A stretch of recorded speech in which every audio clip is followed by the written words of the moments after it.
വിജയുടെ സിനിമകളെക്കുറിച്ച് ആരാധകർക്കപ്പുറമുള്ള സിനിമാ പ്രേമികൾക്ക് പല പരാതികളും ഉണ്ടാകും. അയാളുടെ കഥാപാത്രങ്ങളെ ശത്രുക്കളിൽ നിന്ന് ലോകത്തെ രക്ഷിക്കാനിറങ്ങുന്ന രക്ഷകനെന്ന് കളിയാക്കും.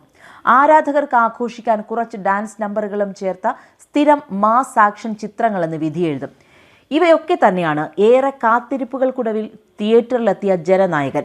പക്ഷേ കേവലം ഒരു സിനിമ എന്നതിനപ്പുറം വിജയ് എന്ന താരത്തിൻ്റെ അല്ലെങ്കിൽ ഇപ്പോൾ മുഖ്യമന്ത്രിയായ രാഷ്ട്രീയ നേതാവിൻ്റെ ധൈര്യത്തിൻ്റെ പേരുകൂടിയാണ് ജനനായകൻ. നന്ദമുരി ബാലകൃഷ്ണയുടെ തെലുങ്ക് ചിത്രം ഭഗവന്ത് കേസരിയുടെ മൂലകഥ തന്നെയാണ് ജനനായകൻ്റേതും. പോലീസിൽ CA ആയിരുന്ന വെട്രി ദളപതി വെൻട്രി കൊണ്ടാൻ TVK വലിയൊരു ലക്ഷ്യത്തിൻ്റെ ഭാഗമായി ജയിലിലാവുന്നു. വ്യക്തിപരമായി ഏറെ ആവശ്യമുള്ള സമയത്ത് അയാൾക്ക് സഹായവുമായി ഗൗതം വാസുദേവ് മേനോൻ അവതരിപ്പിക്കുന്ന ജയിലർ ശ്രീകാന്ത് എന്ന കഥാപാത്രം എത്തുന്നു. ശ്രീകാന്തിൻ്റെ മകളായ വിജയായി മമിത ബൈജു എത്തുന്നു. മറ്റൊരു സാഹചര്യത്തിൽ വിജിയുടെ വളർത്തച്ഛനാവേണ്ടി വന്ന വെട്രി സ്വന്തം ജീവിതം അവൾക്ക് വേണ്ടി മാറ്റിവെക്കുന്നു. വിജിയുടെ ഉള്ളിലെ ശത്രുവിനോട് പോരാടാൻ അവളെ പ്രാപ്തയാക്കുന്നതിനിടെ വെട്രിക്ക് പുറത്തും ചില ശത്രുക്കളെ നേരിടേണ്ടി വരുന്നു. വലിയ ലക്ഷ്യങ്ങളുള്ള ശത്രുവിനോട് വെട്രിയുടെ പോരാട്ടമാണ് ജനനായകൻ. വെട്രിയുടെ സഹായത്തിനെത്തി പിന്നീട് കാമുകിയായി മാറുന്ന കായൽ എന്ന മാധ്യമ പ്രവർത്തകയുടെ വേഷത്തിലാണ് പൂജ ഹെഗ്ഡെ. ജോൺ ഹിംലർ അഥവാ അമരീഷ് പൂജാരി എന്ന സ്റ്റൈലിഷ് വില്ലനായി ബോബി ഡിയോൾ വേഷമിടുന്നു. അധികാരം ജന്മാവകാശമാണെന്ന് കരുതുന്ന രാഷ്ട്രീയക്കാരൻ്റെ വേഷമാണ് പ്രകാശ് രാജിൻ്റേത്. ജില്ലാ കളക്ടറുടെ വേഷത്തിൽ പ്രിയാമണി, നരേൻ, സുനിൽ, നാസർ എന്നിവരും ചിത്രത്തിൽ നിർണായക വേഷങ്ങൾ അവതരിപ്പിക്കുന്നു. രാഷ്ട്രീയത്തിലിറങ്ങുന്ന വിജയുടെ അവസാന ചിത്രം എന്ന വിശേഷണത്തോടെയാണ് ജനനായകൻ പ്രചരിക്കപ്പെട്ടത്.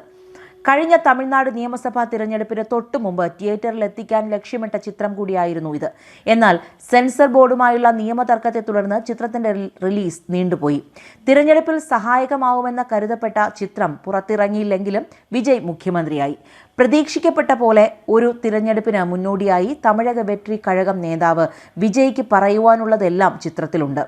രാഷ്ട്രീയ എതിരാളികളെ കണക്കറ്റ് പരിഹസിക്കുകയും വിമർശിക്കുകയും ചെയ്യുന്നുണ്ട് ജനനായകനിൽ. സ്പൂൺ ഫീഡിങ്ങിന് പുറമെ കല എന്ന നിലയിൽ സിനിമ അർഹിക്കുന്ന മറച്ചുവെച്ച് വലിയ കാര്യങ്ങൾ സംവേദനം ചെയ്യുന്ന രീതിയും ചിലയിടത്ത് ഉപയോഗിക്കുന്നുണ്ട്. എന്നാൽ അവയെല്ലാം പ്രേക്ഷകന് കൃത്യമായി മനസ്സിലാവുന്നുമുണ്ട്. പുതിയ രാഷ്ട്രീയ സാഹചര്യത്തിൽ തമിഴ്നാട്ടിൽ അപ്രസക്തമായ AIADMKയുടെ ഇടം MGR റഫറൻസുകളിലൂടെ പിടിച്ചടക്കാനുള്ള വിജയുടെ ശ്രമം ചിത്രത്തിൽ പ്രകടമാണ്. തമിഴ്നാട്ടിലെ ഒന്നാം പ്രതിപക്ഷത്തേക്കാൾ അന്ന് സംസ്ഥാനത്തേക്ക് കടന്നു കയറാൻ ശ്രമിച്ച കേന്ദ്രം ഭരിക്കുന്ന പാർട്ടിയെയാണോ ചിത്രം ആത്യന്തികമായി ലക്ഷ്യം വയ്ക്കുന്നത് എന്ന് രാഷ്ട്രീയത്തെക്കുറിച്ച് ബോധമുള്ള പ്രേക്ഷകന് തോന്നിപ്പോവും. ജാതിയുടെയും മതത്തിൻ്റെയും പേരിൽ സമൂഹത്തെ ഭിന്നിപ്പിക്കാൻ ശ്രമിക്കുന്ന ശക്തികൾക്കെതിരായ സന്ദേശവുമായാണ് ചിത്രം അവസാനിക്കുന്നത്. സിനിമ എന്ന നിലയിൽ മികച്ച തിയേറ്റർ അനുഭവമാണ് ജനനായകൻ. ആദ്യ 10 മിനിറ്റിനുള്ളിൽ തന്നെ വമ്പൻ ഫൈറ്റോടെ വിജയുടെ കഥാപാത്രത്തെ പരിചയപ്പെടുത്തുന്നു. ചിത്രം തുടങ്ങി 52-ാം മിനിറ്റിൽ ആഘോഷത്തിനായി ഡാൻസ് നമ്പർ, മികച്ച ഇന്റർവെൽ പഞ്ച്. ഇതിലെവിടെ വിജയുടെ രാഷ്ട്രീയം എന്ന് സ്വാഭാവികമായും പ്രേക്ഷകന് തോന്നിപ്പോവും.